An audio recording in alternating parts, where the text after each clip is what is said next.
ॿुधंदड़ सभिनी दोस्तनि खे राजेश वलेचा जो नमस्कार। दोस्तो, तव्हां कॾहिं सोचियो आहे त चांहि असांजी ज़िंदगीअ सां केॾी न जुड़ियल आहे।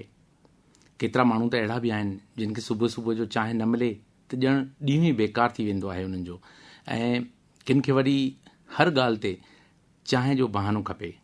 जीअं त निंड ईंदी हुजे त चांहि खपे, मथे में सूरु आहे त चांहि खपे, थकावट थी महसूसु थिए त चांहि थी वञे, मूड ख़राबु आहे त बि चांहि पीअणी पवंदी, थधि पवंदी हुजे त चांहि खपे, पकोड़ा या संबोसा खाइण खां पोइ बि चांहि त थी वञणु खपे, देरि राति ताईं पढ़ाई करणी आहे त चांहि पीअणी पवंदी, तबियत नासाज़ लॻंदी हुजे त अदरक वारी चांहि। ॿियो त ठीकु, पर अॼुकल्ह वज़न घटाइण जे लाइ बि ग्रीन टी पीती थी वञे, ऐं कोई महिमान अची वञे ऐं जे उन खां चांहि या थधो न पुछिबो त बि उन्हनि खे ईअं लॻंदो कि चांहि बि न पुछाऊं। ट्रेन लेट हुजे ऐं उनजो इंतज़ारु करिणो पवे त बि घणाई असां मां चांहि पीअणी पसंदि कंदा आहिनि।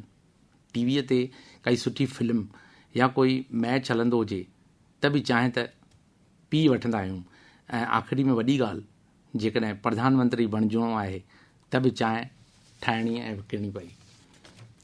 दुनिया में पाणीअ खां पोइ सभ खां वधीक पीजण वारो पेज चांहि आहे।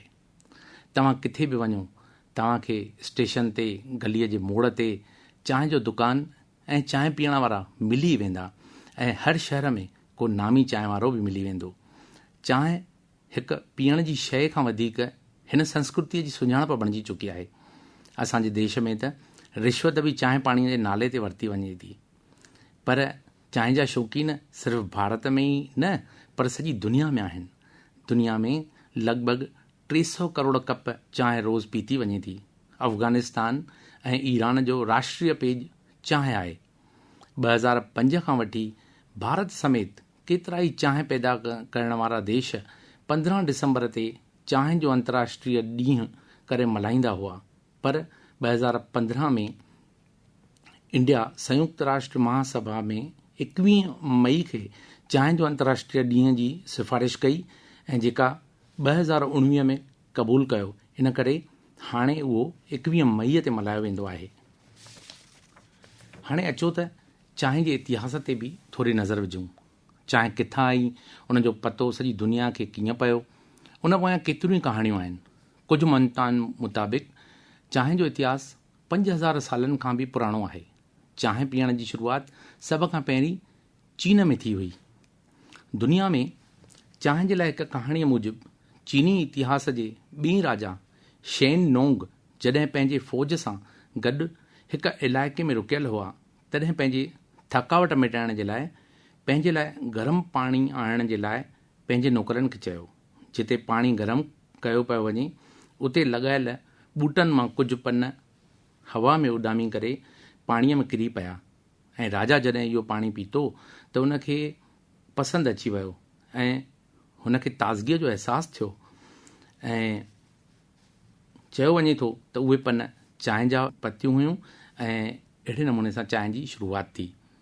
भारत में चांहि जी शुरूआति 1835 खां आसाम में ब्रिटिश ईस्ट इंडिया कंपनीअ द्वारा कई वई। चांहि जा बाग़ लॻाइण जी शुरूआति सभ खां पहिरीं 1830 में अंग्रेज़नि द्वारा थी, जेतोणीकि उहो बि चयो वञे थो त वेस्टर्न मुल्कनि में 16वीं सदीअ ताईं चांहि ॾिठी बि न हुई। 17 ऐं 18वीं सदीअ में यूरोप जे माण्हुनि पहिरियों दफ़ो चांहि जे बारे में ॼाणियो हो, पर उते चांहि एतिरी त महांगी हूंदी हुई जो यूरोपी मुल्कनि ताईं चांहि पहुचाइण जे लाइ स्मगलिंग थींदी हुई। हाणे अचो त ॾिसूं असां वटि चांहि कीअं ईंदी आहे। चांहि ॿिजनि जे ज़रिए ऐं कलमनि जे ज़रिए पोखे सघिजे थी। चांहि लाइ सरसब्ज़ ऐं लाह वारी ज़मीन जी ज़रूरत हूंदी आहे, छो त पाणीअ जे भराव करे चांहि जो ॿूटो जल्दी ख़राबु थी वेंदो आहे। इन करे चांहि पहाड़ी राज्यनि या पहाड़नि जे लाहनि ते ई पोखी वञे थी। चांहि लाइ ॿूटनि जी लंबाई या क़दु 5 खां 6 फुटनि ताईं हूंदो आहे। अगरि उन्हनि खे छॾे ॾिजे यानी न कटिजे त उहे अञा बि वॾा थी सघनि था। चांहि जा गुल सफ़ेद यानी कि अछे रंग जा ऐं ख़ुशबूदार ऐं नंढा नंढा हूंदा आहिनि। चांहि हक़ीक़त में ॿूटे जूं सुकल पतियूं आहिनि। 400 ग्राम चांहि ठाहिण जे लाइ यानी कि 1 पाउंड ठाहिण जे लाइ लॻभॻि 2000 खां बि वधीक पतियुनि जी ज़रूरत पवे थी। चीन ऐं भारत दुनिया में सभ खां वधीक चांहि जी पैदाइश कनि था, पर श्रीलंका दुनिया में एक्सपोर्ट जे मामले में पहिरें नंबर ते आहे, छो त उन जो समूरो वापारु चांहि ते ई निर्भर आहे। दुनिया में हर साल लॻभॻि 50 लख टन खां वधीक चांहि जी पैदाइश कई वञे थी ऐं चाइना पहिरें नंबर ते आहे, जेको 17 लख टन जी पैदाइश करे थो ऐं 35% उन जो हिसो आहे। भारत 9 लख टन चांहि पैदा करे थो ऐं उहो ॿिए नंबर ते आहे। भारत में 1 अरब माण्हू चांहि पीअण जा शौक़ीन आहिनि ऐं चांहि जी पैदाइश जो 70% उपयोग कनि था। टर्कीअ जा माण्हू दुनिया में सभिनी खां वधीक चांहि यानी कि 1300 कप हर साल में पीअनि था। ॿिए नंबर ते आयरलैंड ऐं पोइ यूके यानी कि इंग्लैंड जो नंबर आहे। हाणे चांहि जा क़िस्म ॾिसूं। चयो थो वञे त सॼी दुनिया में चांहि जा 20,000 क़िस्म आहिनि ऐं 1500 क़िस्मनि जी चांहि पीती वञे थी।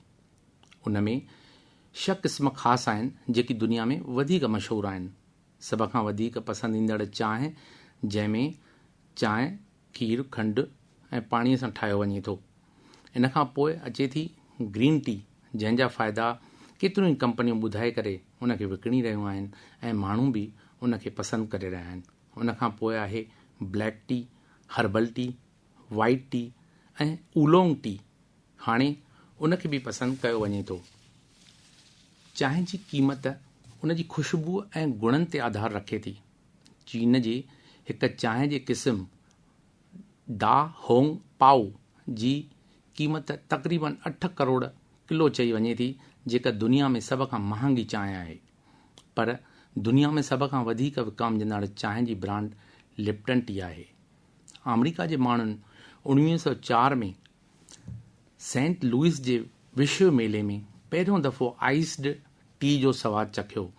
चांहि जे वापारी रिचर्ड ब्लैंचडन मेले में आयल माण्हुनि खे पंहिंजे गरम चांहि जो सैंपल मुफ़्त में टेस्ट कराइण जी योजना ठाही हुई, पर गर्मीअ जे अचानक वधण करे माण्हुनि जो हाल बेहाल थियण लॻो। उहे स्टॉल में एयर कूलर जी थधिकार वठण जे लाइ स्टॉल में अचनि त पिया, पर चांहि पीअण में कंहिंखे बि दिलचस्पी न हुई। रिचर्ड पंहिंजे मुसाफ़िरीअ में लॻायल पैसनि ऐं टाइम जी बर्बादीअ खां बचण लाइ चांहि में बर्फ़ मिलाए करे पहिरियों दफ़ो आइस्ड टी ठाही ऐं मिस्र जे डांस पसंदि कंदड़ हिकु ग्रुप खे पियारी ऐं उहा उन्हनि खे पसंदि आई ऐं अहिड़े नमूने सां दुनिया में पहिरियों दफ़ो आइस्ड टी नज़र आई। दोस्तो, वॾियूं वॾियूं खोजनाऊं बि अहिड़ीअ ई तरह एक्सीडेंट मां थियूं आहिनि। टी क्लास ब्लॉग मुताबिक़ आइस्ड टी जो तजुर्बो तमामु कामयाब रहियो। दोस्तो, अमेरिका जो ई हिकु ॿियो मज़ेदार किस्सो। 1907 में अमेरिका जी हिकु चांहि जे वापारी थॉमस सुवलिन चांहि जे सैंपलनि खे रेशम जे नंढनि थेलियुनि में भरियो ऐं जंहिं मथां हिकु डोरी बि लॻायईं जंहिंखे खोले ऐं बंदि करे सघिजे, जीअं त माण्हू पंहिंजी ज़रूरत जे हिसाब सां उपयोग कनि। पर कुझु माण्हुनि टहिकंदड़ पाणीअ में उहे थेलियूं डायरेक्ट पाणीअ में विधियूं ऐं रेशमी थेलियुनि जो उपयोग कयो ऐं उन्हनि खे उन जी टेस्ट वणी ऐं इहो तरीक़ो बि वणियो ऐं अहिड़े नमूने सां टी बैग्स जो कारोबार शुरू थियो ऐं जेको अॼु ताईं चालू आहे। उन जी कामयाबीअ जो राज़ इहो बि त उहा आसानीअ सां ठहे थी ऐं छाणण जो झंझट बि न आहे ऐं कचिरो बि नथो थिए। जे भारत जी ॻाल्हि कजे त ख़ासि तौर सां 2 क़िस्म आहिनि, आसाम जी चांहि ऐं दार्जिलिंग जी चांहि। दुनिया जे इतिहास में उन खे चाइना बुश ऐं आसाम बुश जे नाले सां ॼाणियो वञे थो। दार्जिलिंग वारी चांहि जी ख़ुशबू तमामु सुठी हूंदी आहे ऐं उन जो रंग हल्को हूंदो आहे। बिना खीर वारी चांहि लाइ दार्जिलिंग जी चांहि बहितर हूंदी आहे, जॾहिं घाटी नासी रंग वारी चांहि आसाम जी चांहि खे खीर ऐं खंडु वारे असली चांहि आहे। असांजा वॾा जेको काढ़े वांगुरु चांहि ठाहींदा हुआ ऐं उन खे दवा जे रूप में पीअंदा हुआ, उहो हिन कोरोना काल में चांहि न पीअण वारनि बि इम्यूनिटी वधाइण जे लाइ अदरक, लौंग, तुलसी, कारा मिर्च वारी चांहि पीअण लॻा। कुझु वरी उनखे बूस्टर यानी इम्यूनिटी या जिंगर टी चवनि था, ऐं वरी कुझु मसाला टी ऐं कोई ब्लैक टी पसंदि कनि था, कंहिंखे ग्रीन टी। पर कुझु बि चओ, चांहि जो किस्सो आहे ॾाढो मज़ेदार। हाणे ॼाणियूं त चांहि जे बारे में कुझु मज़ेदार जानकारियूं। टी वर्ड जो फुल फॉर्म आहे test and energy admitted. Bharat में चांहि जी पैदाइश कंदड़ राज्य आसाम आहे, इन करे उनखे टी सिटी ऑफ इंडिया चयो वेंदो आहे। आसाम जा 20% माण्हू जी आजीविका चांहि ते आधारित आहे ऐं वधि में वधि औरतूं चांहि जे बाग़नि में कमु कनि थियूं। भारत जे ओभर राज्यनि में सिजु पहिरियों उभरे थो, इन करे आसाम जी चांहि जे बाग़नि लाइ अलॻि टाइम ज़ोन ठाहियो वियो आहे, जंहिंखे चांहि बाग़ान टाइम सॾियो वेंदो आहे। इहो इंडियन स्टैंडर्ड टाइम खां 1 कलाक अॻिते आहे। अमरीका में लॻभॻि 80% चांहि जी खपत आइस टी फॉर्म में थींदी आहे। कैमिलिया सिनेसिस ॿूटे जी पत्तियुनि लाइ सॼी दुनिया में 2 नालनि सां टी मशहूरु आहे, हिकिड़ो चांहि ऐं ॿियो टी। चांहि जा ॿिया नाला उन्हनि 2 नालनि मां ई निकिता आहिनि। जिन मुल्कनि में चांहि जो वापारु ज़मीन जे आमदरफ़त जे वसीलनि सां थियो, यानी कि सिल्क रूट सां थियो, उते उनखे चांहि चयो वञे थो, ऐं जिते सामूंडी रस्तनि सां हिन जो वापारु थियो, उते उनखे टी चयो वञे थो। त दोस्तो, हाणे तव्हांखे इन्हनि 2 अखरनि मां तव्हांखे ख़बर पइजी वेंदी त चांहि कहिड़े आमदरफ़त जे वसीले सां उते पहुती हुई। भारत देश में तक़रीबन 1585 चांहि जा बाग़ आहिनि, ऐं सभई बाग़ भारत जे सिर्फ़ु 3 राज्यनि में ई आहिनि, आसाम, वेस्ट बंगाल ऐं तमिलनाडु। चांहि जेतिरी ऊचाईअ ते पोखियल हूंदी आहे, ओतिरी ई उनजो वज़न घटि हूंदो आहे ऐं क़ीमत बि वधीक हूंदी आहे। चांहि जे ॿूटे खे ॿिज पैदा करण जे लाइ 12 साल लॻंदा आहिनि ऐं हिकु नओं ॿूटो तयारु थियण में लॻभॻि 3 साल लॻंदा आहिनि। उनजो मथियों हिसो 1 या 2 इंचनि ताईं टोड़ियो वञे थो ऐं ॿूटे में 8 खां 10 ॾींहंनि में नयूं पतियूं अचनि थियूं। चांहि जे ॿूटे खे साल में घटि 127 सेंटीमीटर यानी कि 50 इंच बरसाति जी ज़रूरत हूंदी आहे। सुठी क्वालिटीअ जी चांहि जी पैदाइश लाइ चांहि जी खेती समुंड जी सतह खां 1500 मीटर यानी कि 4900 फुटनि जी ऊचाईअ ते हुजणु घुरिजे। चांहि जे ॿूटे खे जे कटियो न वञे त उहो 16 मीटर यानी कि 52 फुटनि ताईं बि वण जो रूप अख्तियार करे सघे थो। तिब्बत जा माण्हू चांहि में मखण जो उपयोग कनि था। चांहि जे पत्तियुनि जी जानकारी या टी रीडिंग खे टेसोग्राफी चइबो आहे।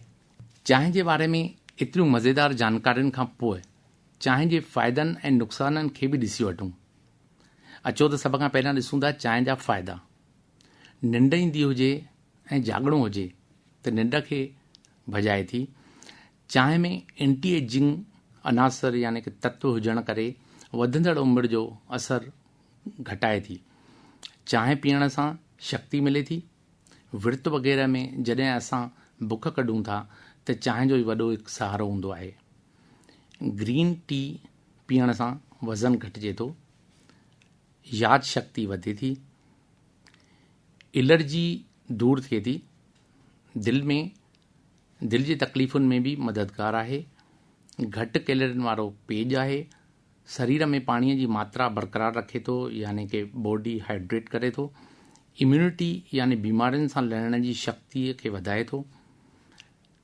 कमु आंदल चांहि जे पत्तीअ खे धोई करे ज़मीन में खाद जे रूप में बि कमु आणे सघिजे थो। हाणे ॾिसूं त चांहि जा नुक़सान कहिड़ा आहिनि। दोस्तो, ख़ासि करे वधीक चांहि पीअण वारनि खे ॼाणण जी ज़रूरत आहे। चांहि जी आदत लॻण जो डपु थी सघे थो। वधीक चांहियूं या वधीक मिठी चांहि खंड जी मात्रा वधाए थी ऐं शुगर जो चांस रहे थो। वधीक कड़क या वधीक चांहि ॾंदनि जो रंग पीलो करे थी। पेट में अल्सर थियण जो डपु रहे थो। कब्ज़ हुजण जे करे गैस ऐं कब्ज़ी थी सघे थी। बेआरामी थी सघे थी। बार बार पेशाब थी सघनि था। बुख घटिजे थी। हॾियूं कमज़ोर थियनि थियूं छो त आयरन खे एब्ज़ॉर्ब करे थी। पेट में सूजन वग़ैरह जी तकलीफ़ थी सघे थी। पर दोस्तो, 2-3 कोप चांहि पीअण वारनि खे घबराइण जी का बि ज़रूरत न आहे। चांहि असांजी ज़िंदगीअ सां जुड़ियल आर्थिक तरह सां जुड़ियल आहे ऐं आर्थिक तरह सां बि ॾिसिजे त बि लखे माण्हुनि जी आजीविका जो माध्यम बि आहे। आज़ादीअ खां शुरूआती सालनि में फ़क़ति चांहि ई असांजे एक्सपोर्ट जो वॾो वसीलो हो ऐं हाणे बि भारत पंहिंजी पैदाइश जो 30% एक्सपोर्ट करे थो। भारत जी चांहि जी दुनिया में हिकु अलॻि सुञाणप आहे।